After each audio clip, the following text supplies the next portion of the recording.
Good afternoon, Proxy Table Gaming fans. You're joined by the Gobbo for September's Goblins Grotto Hobby Show. Nah, I'm not feeling it, actually. No. I've lost all faith and trust in you, Gobbo, after your woeful display at the 200th Mega Battle that came out earlier this week. So disappointed, in fact, that actually the teacher has to step forward. I'm taking over. I'm taking over this one. Is this a coup, is it? This is a coup. This is a goblin. I'm going to show you how it's done. And yeah, it's just, I mean, you're all about the art and the hobby, but you're as clued in as a thrown brick. So no, I think we need to return some delicacy and some finesse to the proceedings. Okay. If that's all right with you. I don't think I have a choice, do I? No, not really.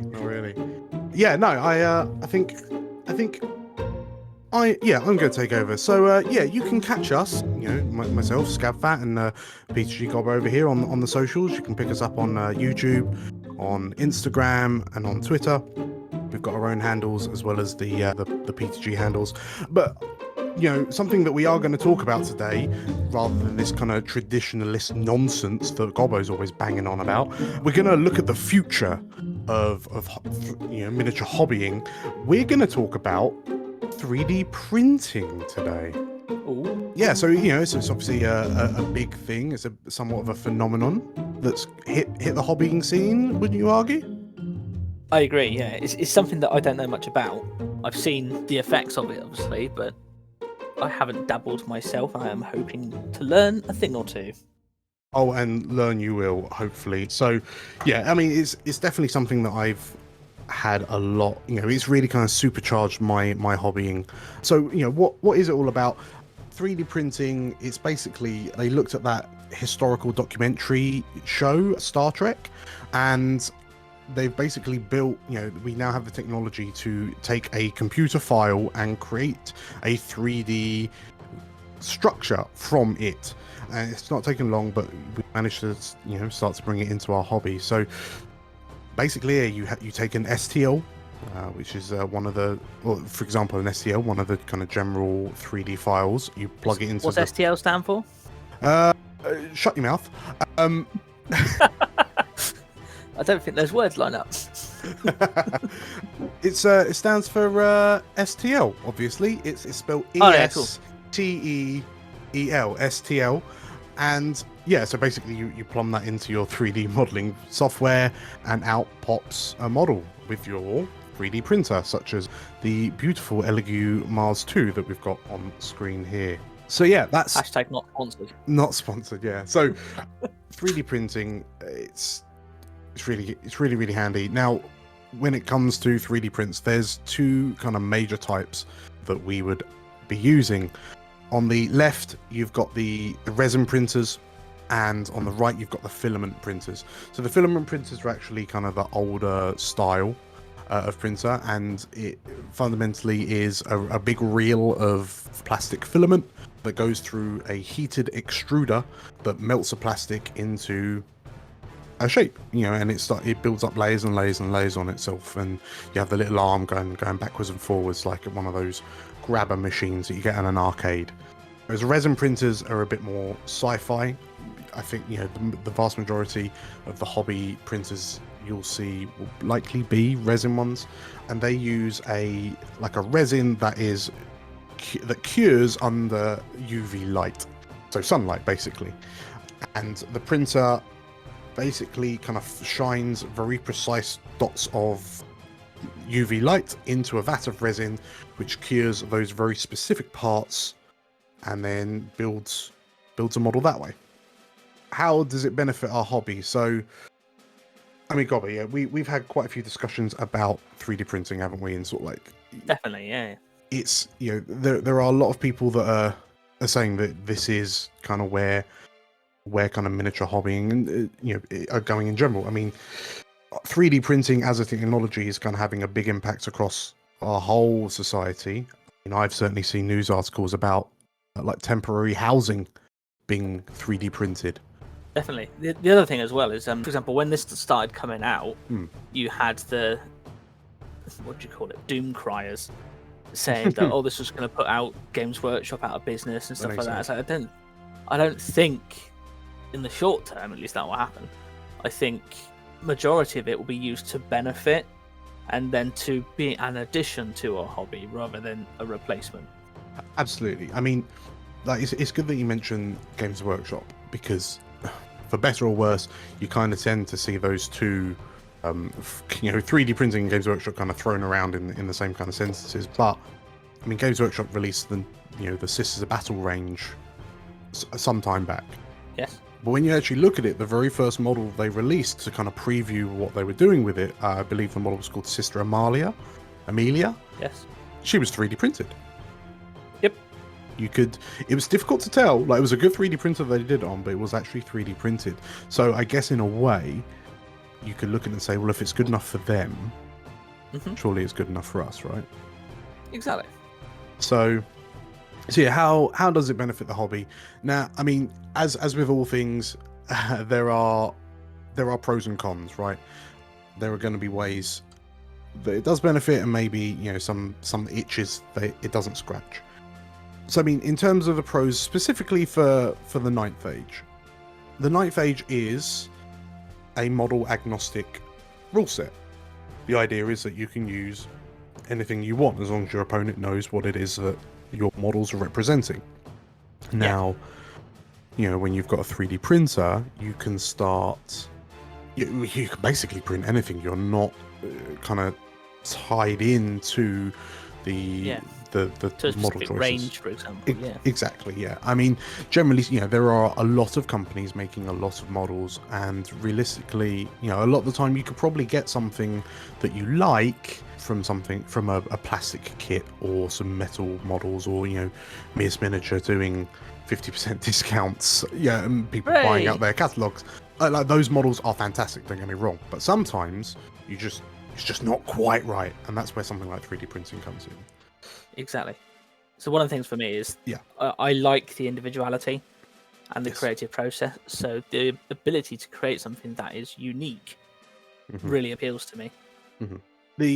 One of the things that appeals to me is that, like, let's not beat around the bush. You're a cheapskate. Yeah, let's not beat around the bush. Toy soldiers are expensive. They can be expensive, especially in a game like T9A, where realistically you're talking like 100 models plus per army. That's just one of your units, isn't it? It's just one of my units, yeah. The poor Vermin Swarm armies with their 200 plus models and core. But no, like, when you've got that many models and you've got to buy them, the price can quickly rack up. When it comes to 3D printing, you can be printing, on one round, on one print bed, you could get 10 models, and if you dial in the settings, you'll find out that costs you like 30 pence. Yeah. And when you start looking at that, then you think, well, I can smash out a whole army for, I don't know, 30, 40 quid. Or whatever. There's a bit of a caveat to that, which we'll come to later. But I mean, for me, you mentioned about the individuality, the artistic creativity. So I was talking about scratch itches that need the scratching. Once upon a time, doctor. Yeah, there's a cream for it. There's a reason why it's called Scab Fat, people. So there was a point where I sat down once upon a time and said, you know what the Ninth Age really needs an army of like gnomish clockwork robots. And it's true. And like, I struggle to find an existing range that does that. So with a little bit of upskilling, with using getting to know a 3D printer, using 3D modeling software, I thought, you know what, I'm just going to sit down and make it myself. Yep. And being able to chuck down an army and say, this is mine, this is unique, like, no one's going to have seen these models before. That kind of that kind of free range to make whatever you want, and it doesn't have to be as extreme as that. Definitely. Yeah, that's really impactful. And like, whilst we've been talking about printing models, printing armies, if you have access to a 3D printer, then sometimes it's just a case of you need a bit Oh, I wonder how many Warriors of the Dark Gods players have looked at their units of warriors and thought, you know what, I really wish I could. I don't know how to get great weapons for cheap. Well, print them. Not without selling your house or your soul. Yeah, I mean, there are options. Don't get me wrong with like plastic again or metal, but if it literally costs you pennies to print off like 20 massive axes, and so the conversion customizability options just kind of the door's blown open with the 3D printer. That's the thing that I'm most excited about, is just the ability to add to bits boxes really, really cheap. Absolutely. But also, again, infinite possibilities. Yeah. I mean, talking infinite possibilities, it's not just Night Phage. I mean, off the back of a 3D printer, I've actually started new game systems that realistically I wouldn't have been able to play, but I can because I can just print the models. Like, for example, Games Workshop's Epic 40k and War Master. And that's fantastic. Like, that's a different type of variety. And Battlefleet Gothic, for example, where Battlefleet Gothic, yeah, the models are so hard to find that they are astronomically priced, but now you can just print them for pence. Exactly.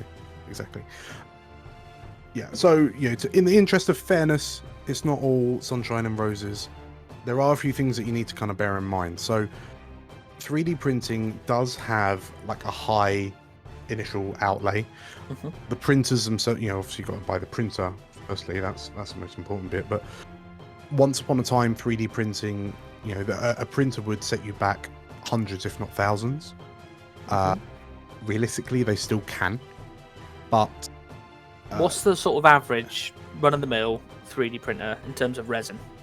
So in terms of resin, case in point, I've recently picked up a new Elegoo Mars 2 mono at full price. That would have been, it was about £200, give or take. Yes. But places where there are certain kind of online stores that you can buy them from that will do discounts. I've seen some of these printers which realistically are good for home printers going as low as sort of like 130, 150. That's good. And let's say that's not pocket money, but it's also not necessarily bank breaking. But if you were planning on spending on that, at least on an army, then in comparison, 130 quid's not going to get you much. No, I mean, when you look at it like that, you can start to put it into consideration. Because you can spend hundreds on an army from certain ranges, right? If my wife's listening, you can't. You can't. No. Tens of pounds. Don't worry, I'll edit that out. And besides the printer, you've also got to buy the supplies and the materials and the tools and so on and so forth. I'm not gonna lie, sort of like the process of 3D printing can be more complicated than, say, buying a box of models and snipping them off the sprue. I know you have trouble with that. You're not allowed to have scissors, are you? No, it's real hard to bite through the plastic sometimes. Even with your sharp tongue. I know, right? But yeah, so the process of going from choosing a model to having the model assembled is more complicated.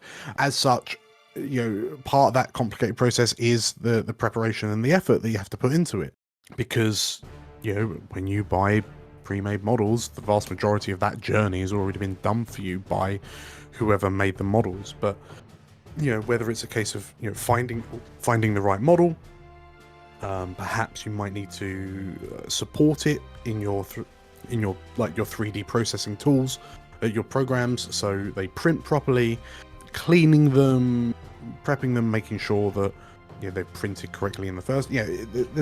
There's a bit more that kind of goes into it, so there's a bit more effort on your part. Definitely. And last but not least, there is, I feel it's unfortunate, but there's a bit of a kind of a preconception, a negative preconception to 3D printing. And I think it's difficult to say exactly where or why that's the case. I mean, earlier versions of 3D printing weren't great, but a lot of people used them because it was new and novel. But I'll have to admit, I've seen some pretty shoddy 3D printed proxies being used in various games, and sometimes that can leave a bit of a sour taste in other people's mouths, maybe because they realise you've spent like a tenth of the price than they did. I think it's also, again, it's almost like an elitism, isn't it? Is that you've found a way to get good models and I haven't. So it's almost like that jealousy side, isn't it? In a way, yeah. I mean, as kind of hobbyists and wargamers, I go out of my way to say, yeah, I think I would say that we're quite traditional in our life choices. So when we see something new and like newfangled coming out onto the scene, it can take us a little while to kind of get used to it. But I really think it's worth it.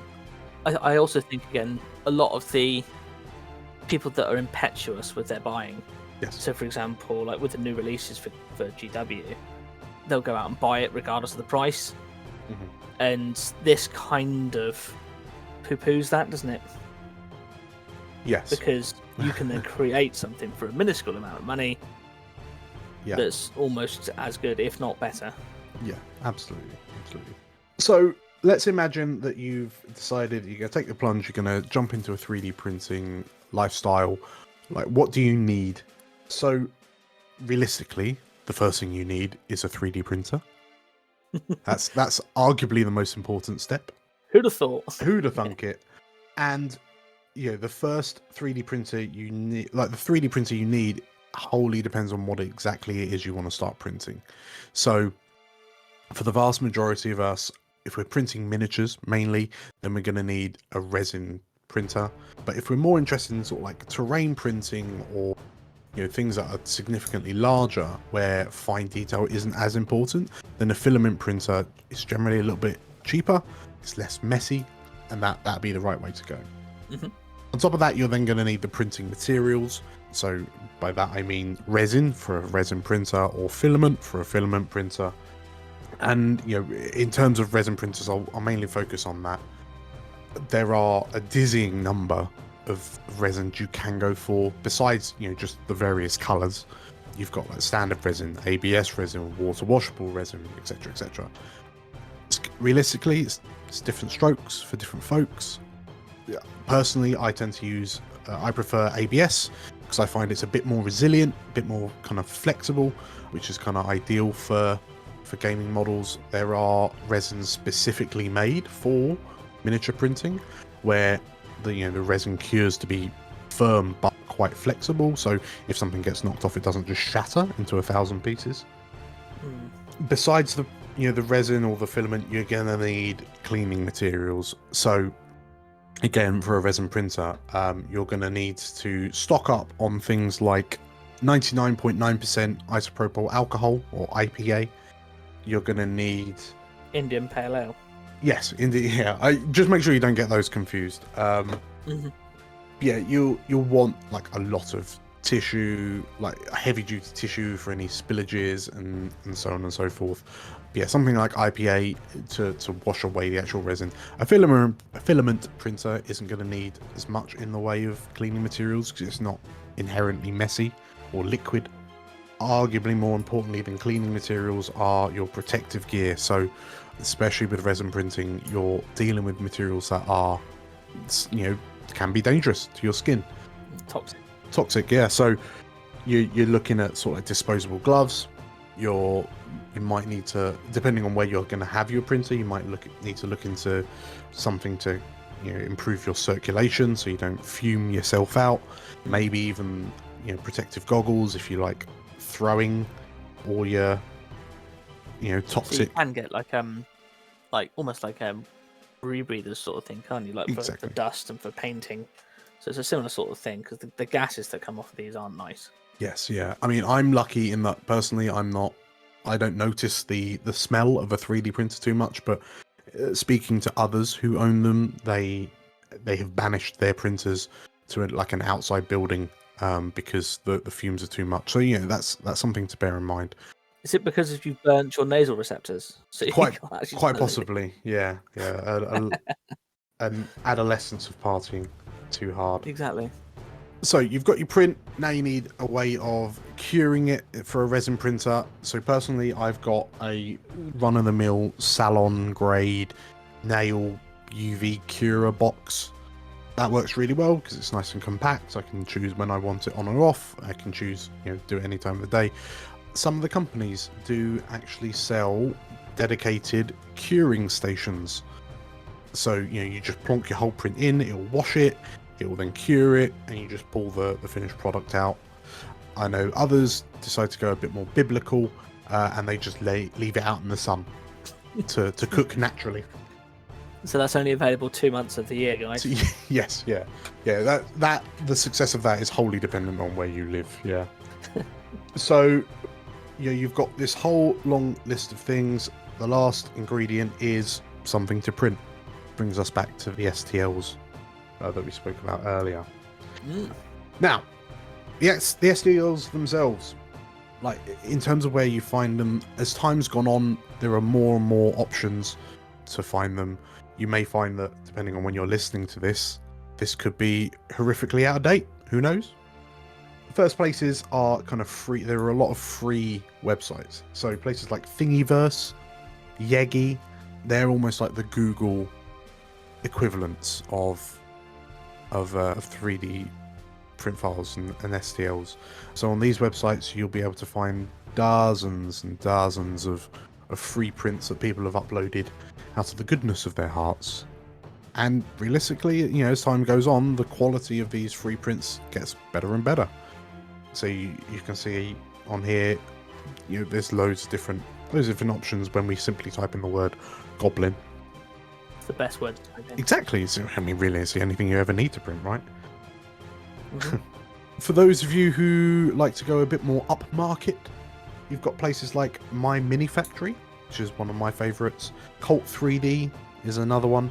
So on these websites, again, they're kind of search engine-y, but you tend to find that a lot of the prints on here are for sale rather than for free.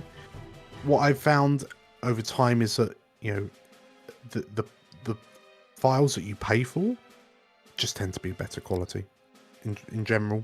Yeah. Rough rule of Less thumb. work to get them done. Less work, yeah. So a lot of these are going to be like pre-supported, which is a godsend for a lot of people. What does that mean? Sorry. So when you you can get a file, for example, and you can load it into a slicer, but the model has to have a certain amount of, if you think of it as scaffolding, in order to make sure that the bits, the various parts of the model print in the right way. If there's nothing if you've got an outstretched arm, for example, if there's nothing beneath that arm, there's nothing holding that arm in place, if that makes sense. Yes.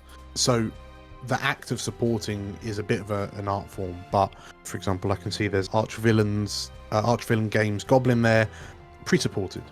So rather than just getting the raw file of a Goblin with 2 frying pans, you'll then get a Goblin with 2 frying pans and a load of support, like pre-supports built into it, so you can just load it in and print it straight away. It just cuts out a lot of the hassle. For me, that's one of the biggest advantages of paid files, is that they're much more likely to be supported. Definitely. It also again gives something back to the people that create it as well. Absolutely. Yeah, really, I mean, the last couple of prints that I've done, where I've just kind of been blown away by the quality of the prints. I feel really, really great to be able to pay money back. And somewhere like Cults 3D, for example, pays a large percentage back to the artist, which I appreciate. Yeah, definitely. It's not a skill that I ever have to be able to do, creating a 3D concept model in terms of on the computer. So it is something that I think we need to support rather than subvert. Absolutely. I mean, these artists are, undoubtedly adding so much to the hobby world through these kind of 3D creations. I mean, that's not to say that things on Thingy and Yegi can't be paid. I mean, a lot of the creators on those who release free materials, free files, they'll accept donations a lot of the time if there's something that you've picked up and you really want to kind of reward it. So yeah, that's something. So for example, on these here, they've got prices. Is that for one run, or is that for infinite number of runs? Infinite number of runs. So I know that Goblins one up from Archvillain up in the top right is actually a range of goblins. But once you've paid that file is in your library, so to speak, and you can print off as many as you want. So that's nice. another really handy bit is that so it's like having the blueprint, isn't it? Once you have the blueprint, you can just carry on. Precisely. So so you've got places like My Mini or Cults. The most direct, the most first party is grabbing them from the manufacturers themselves. So companies like Lost Kingdoms, Print Goes Ever On, Asgard Miniatures, Kerper Miniatures. These are the actual creators themselves, like the companies themselves, offering their models directly as STLs. That would be like, for example, Games Workshop saying, here is the blueprint for a Space Marine. Print as many as you want.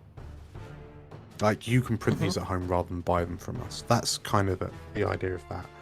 Yeah. And some of the companies have created their STL ranges from scratch, specifically for STL use, like 3D printing use.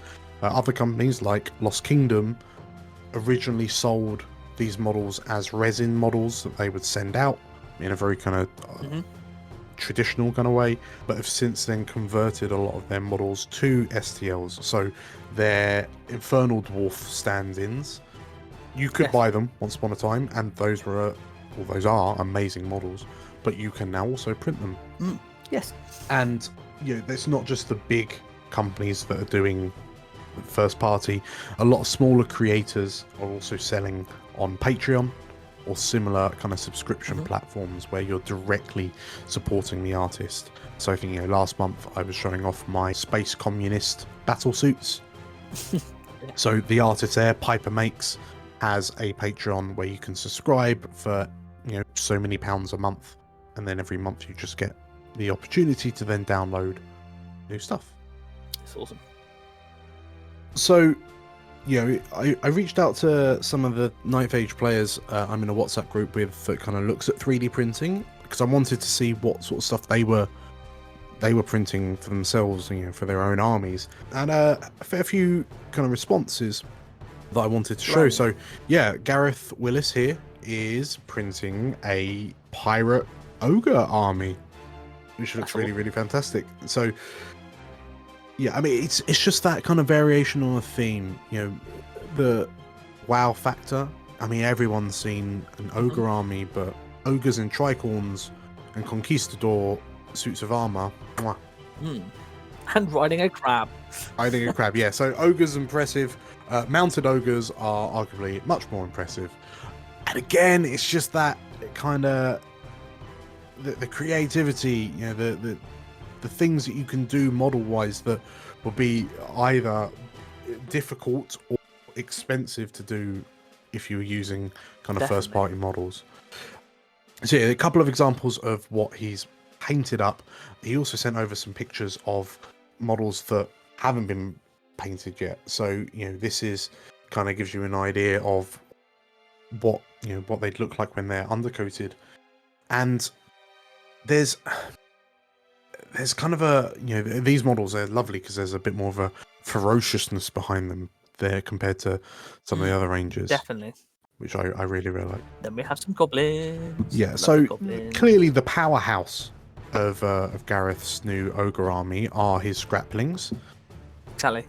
I personally think that these will single-handedly carry him to victory every game. Yeah, kind of gives you the idea of the scale. You can go big, you can go ogres, you can go crab riding ogres, you can go all the way down to to goblin-sized models. Exactly. That's awesome. So next up, we were sent some images by the Slatchman himself. Yeah, he's been awesome on a bit of a Saurian Ancients drive. It's Lost Kingdom, these ones, aren't they? I believe they are, yes. I mean, I'll be honest, sometimes it can be a bit difficult to tell because Saurian Ancients seem to be one of the armies that have received a lot of love from 3D printing outlets. I think that's great. Yeah. In terms of a theme, like the Lizard Man trope, in terms of kind of model representation was arguably a bit kind of penned in the past. You kind of, you know, there weren't that many ranges that you could buy from, but now that you can just print all of these alternatives, I mean, you know, the detail on them is really, really fantastic. It's really nice. Really nice. Yeah, so as well as Slatch, we had Mr. Adam Lake reach out to us to show us what he's been working on. So obviously a lot of the stuff we've been looking at has been kind of organic, like infantry types, but as you can see on the left, 3D printers are accurate enough to get really crisp kind of war machines. We've got some of the big beefy cowboys in the middle. Toraks, aren't they? Toraks. Big Toraks. See, the detail on those beards are lovely. So those again are Lost Kingdom ones. Which, you know, so once upon a time you could buy those as kind of, you know, pre-poured resin models, like in an old style, but now you can print them at home, which is fantastic. And like a lot of people kind of have this idea that 3D printed models are all just kind of like very monopose, static kind of prints, but I mean that, you know, that bird on the far right just kind of, I would argue, disproves that. You can get some really dynamic sculpts when it comes to 3D printing. Speaking of Soaring Ancients a little bit earlier, I mean, yeah, we've seen these ones. Warren, we did a little expose on his Soaring Ancients, Soaring Ancients, which is now, you know, painted a few more of them up. But that just kind of gives you an idea of what a fully 3D printed army looks like. Yeah. Every single model in that army is 3D printed. Yeah, 3D printed and contrast paint from Games Workshop. Yes. All in the space of lockdown last year. Yeah. So it just kind of goes to show you how kind of versatile and quick a 3D printed army can be. No, I love them. Yeah, really, really, really, really nice. So, you know, I've also been printing a few more things off recently just to have a little test. So, Asgard miniatures, we've spoken to them, or we've spoken about them in the past, sorry, and yeah, I decided to print a couple of their models off, just because, you know, we find them so kind of characterful and nice to look at. Awesome. Again, goblins. Yeah, what you want. mean, to be fair, yeah, you could just send us anything goblin related and we'll be happy with it, won't we? But so yeah, here I decided to print off their goblin spider riders just to kind of get a feel for them, and frankly, I was really amazed by the detail. There's so much detail going on there. Yeah, there was. And what sort of size are these ones? Sorry. So that base is an appropriate size base. So it's just over 50mm, I believe.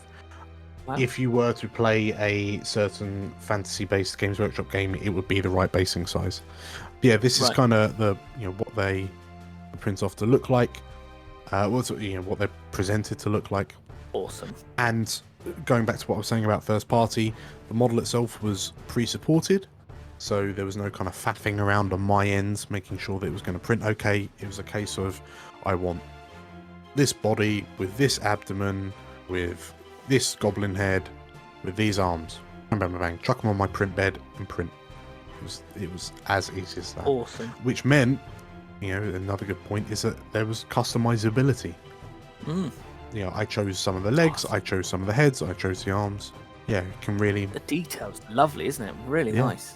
Yeah, like really high detail, and they can be, you know, customized as you want them.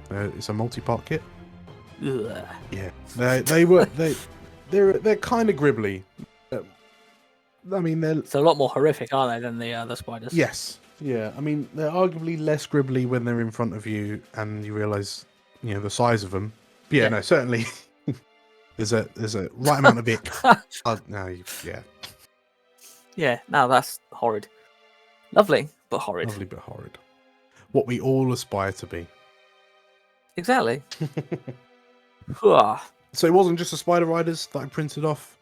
We also had a look at the Troll Hounds once upon a time, which are, you know, almost like a Nasher substitute. So here is just an example of what what a print looks like when it comes off the printer bed. So you can see all of the supports that we were discussing earlier, holding all the various bits in place. And again, these were pre-supported, so I didn't have to do any of this, which is, it can be a bit of a time-consuming process. But that's also a first print, no issues. Hopefully I'm not jinxing myself for future prints. Yeah. So yeah, we go from that, a bit of a close-up of the head of the Trollhound, just so you can see, the smoothness and the creases in and around the mouth. When I put it all together, that gives you an idea of scale. So you know what sort of things we're talking about. Very similar, slightly bigger, isn't it? Slightly bigger, but then if you wanted something that was closer to the model on the right in your 3D slicing program, personally I use G2 Box. You can scale down the file, to make it the right size. Yeah, I thought this was funny as I was clearing it out. I was impressed by the level of realism, if you could call it that, inside the Trollhound's mouth. And with a nice epiglottis. Yeah. Again, it was that kind of attention to detail that kind of I felt really kind of highlights how far 3D printing has come. Definitely. So yeah, it's stuff like this that really kind of that's now making me fall in love with pre-supported stuff, just because it cuts out. I'm falling in love with these goblins. I cannot wait to start printing some goblins. Well, it's not just fully printed stuff that I did. Earlier I was talking about conversions, and we all know that Gobbo, you love a Squiggleonian. Just a couple. So I thought I had a little experiment, and I printed off another another Trollhound. I had some wings from a Tyrannid Gargoyle set. I obviously had some spare Goblin bits. I wanted to see what a Squiggleonian Pegasus would look like. Squiggasus. So, it's just the idea that 3D printed models can still be the basis of a kit bash or a conversion, just like a plastic or metal kit could be. Exactly. Just the sky's your limit. Exactly. As long as you've got the same sort of vision that you'd have for a normal conversion, absolutely nothing stopping you. That's awesome. Oh, and these are the originals. Yeah. So again, this is what Asgard were kind of. Yeah, we've shown Asgard before, and again, they are lovely. Yeah. And we're really lucky that the guys over at Asgard sent us the actual files for these. So we're looking forward, at least I am anyway, to having an army of all of these. Either for Goblonian or Goblin kind. Exactly. They are so cool. So here we are. We've got some printing goes ever on. It's not just infantry, like it's not just miniatures, like models that you can print off. Printing goes ever on. We've got some terrain pieces here as well. Personally, I would, on larger pieces such as say buildings, I'd use like a filament printer, just because it makes it that much cheaper. But if you want high quality resin terrain, there's you absolutely can, like that. The buildings in the background would be multi-part, so you print off the individual pieces and then stick it all together. Yeah, that's lovely.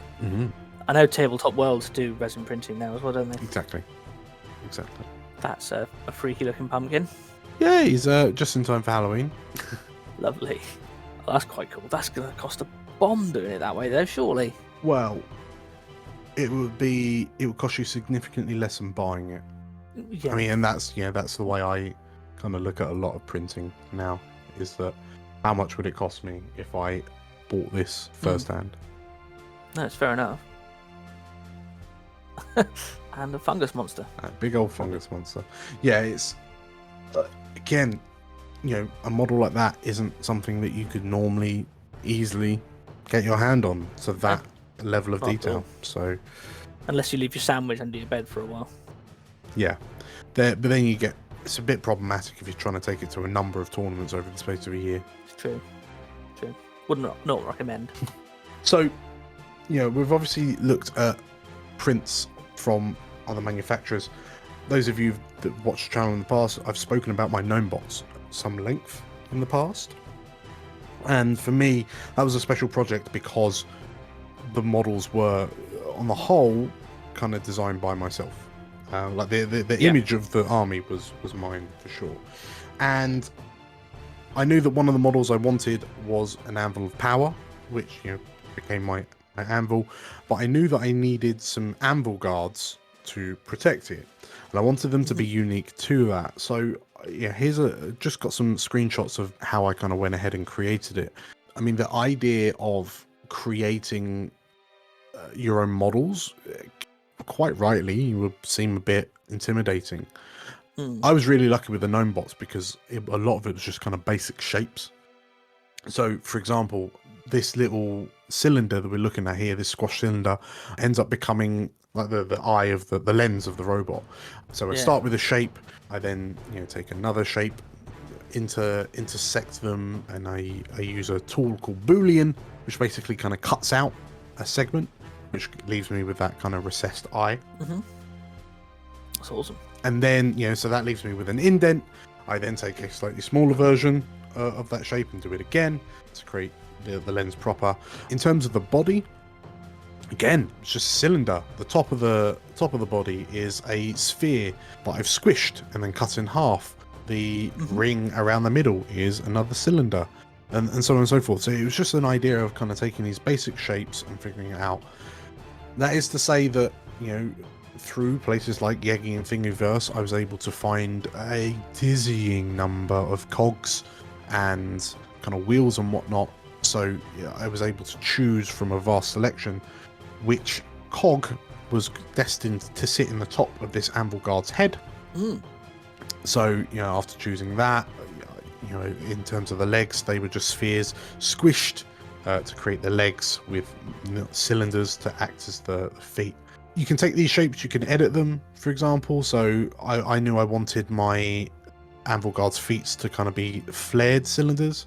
So you can take them, you can kind of select certain points of it and then kind of influence them, kind of mess around with them. Clever. There were other bits like the arms. Sometimes it's just adding little bits to it. So I found an arm, I found a gladius sword, and I shrunk down some cogs. And when I smashed them all together in the editing view, I ended up with a sword arm. And yeah, it's just a case of kind of doing simple steps and simple processes over and over, just to kind of piece things together. The shield, for example, was a decorative cog that I found. I sliced that in half. The screw bit on the front of it is a chamfered cylinder similar to the feet. And yeah, you just kind of design each bit separately and then start to bring it all together. Yeah, it looks really good, mate. And again, so you can make custom different parts like that. So you can add like different legs, different heads. Exactly. And eventually create your own little range of miniatures. That's it. And, you know, once all was said and done, like I decided to kind of take that file and explode it out just to kind of give you an idea of the various parts. So in the grand scheme of things, there's not actually that much going on. One thing you do have to be very careful of when you're creating your own miniatures is how big they are. Yes. So I I realized that next to that 20mm base, probably had to scale up what I was working on a little bit, but thankfully it's just a case of selecting it all and then hitting the plus sign. Hitting the scale up. And what I ended up with was models that I could then print off. I took one of them in the end and mirrored it, so it was holding the shield in the other hand. Nice. And yeah, with that and a quick lick of paint, I had a fully customized model. When you do that enough times, you end up with something like this. That's just mind-blowing, mate. Okay. Absolutely mind-blowing. You don't have to, like, the anvil guard was quite in-depth because I knew that there were only going to be two of them up in the top left, but when you start looking at things like, so this, the spear bots down at the bottom, they're actually based on the butter robot from Rick and Morty that someone had made a file of. So the boom bots, their torsos were a file I found. The enforcers, their torsos were a file I found. For the more kind of exotic stuff like the Whirly Bombers. Again, just shapes that I kind of bundled together until I found something that fit. But yeah, What about the propellers? So the propellers are actually propellers that I bought for little remote control helicopters. Oh, nice. Fair enough. But yeah, I think that's the only thing that's not 3D printed in that army. But again, same principle. The fact that you designed 99.999 recurring % of all of this army to then print, to then assemble, and then paint as well. Yeah. I think the result's fantastic. And again, this shows, well, in terms of, apart from labour, but in terms of monetary setbacks, how much would this have cost? So realistically, if I sat down and kind of totaled up all of the resin that I used to print this, I don't know, like 50 or 60 quid, maybe. Yeah, it's insane. I mean, it's, per print, it was the sort of thing where the prices were so low, it wasn't even really kind of registering as a cost. Yeah, like, it was that cheap enough. Exactly. That's fantastic, and again, that's a massive kudos to yourself for managing to pull it off. Oh yeah, thank you. Is there anything special about this army? What happened to this army? Well, apart from coming penultimate last at the tournament, yeah, I mean, this army came joint first at the best army, as we've said in previous months.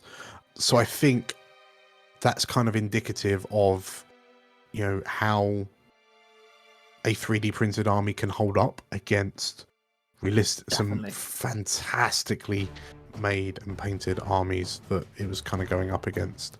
Yeah. I think it just really kind of highlights how the winds are changing in terms of the acceptance of 3D printing. Oh, definitely. So again, you had a story, you had a reason for doing these, and again, you executed it really well. Yeah. But I think the big thing for me is our hobby is model agnostic. And we should be celebrating that as opposed to clamping down on it. Yeah, absolutely. I mean, just in the background, actually, of that picture is one of the Dwarven Hold armies that I went up against in that tournament.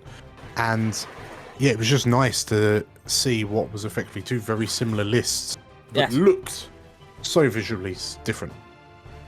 Yes, definitely. So, yeah.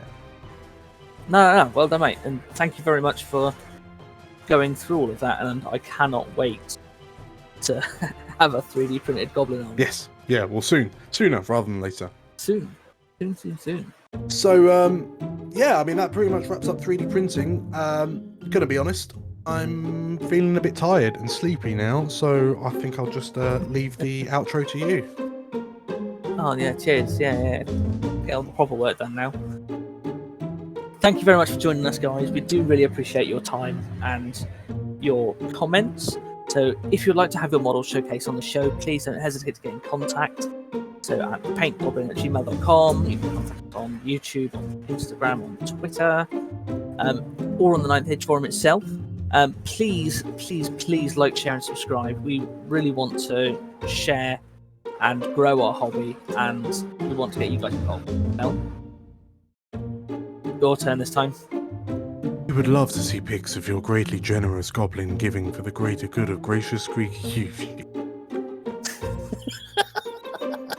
Fine, I won't have it in there. Yeah, thank you very much for joining us. Army commissions available. We have Empire Sonnenstahl, we have Vampire Covenant, Vermin Swarm, Beast Herds, Undying Dynasties, Sylvan Elves. We also have lots of 40k. We have lots of other different armies as well. So if you are interested, give us a shout. We're more than happy to go through it with you. And go out and be a positive hobby influence. Talk about 3D printing, do some research, and see what else is out there. Absolutely. Thank you so much, Mr. Scoutfan. No worries. Thank you for being such a polite and well-behaved student. Exactly. I'm always well-behaved. We'll make a real goblin out of you one day. What do you mean a real goblin? Oh. Right, okay. And with that, thank you very much, guys. We'll see you again soon. Hurrah for now.